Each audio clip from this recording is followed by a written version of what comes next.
It's pretty loud out here, so I don't know if you're going to be able to hear me. The rain's coming down pretty hard. But I came out here because I wanted to make sure the chicks were staying dry. You can see that moat building up around the chicken coop.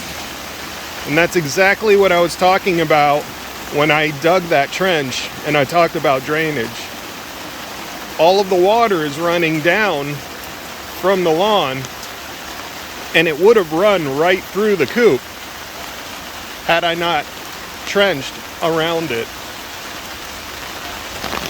It's also important to note that I purposely built these eaves, these overhangs, so that anywhere where there are seams or doorways, there's just a little bit of buffer that's going to do its best to stay dry.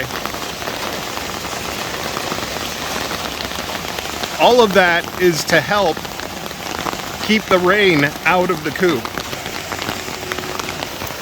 The rain that runs off comes down,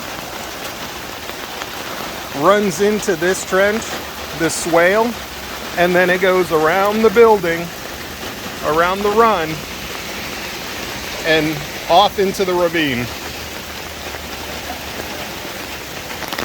At some point, I would like to capture this rain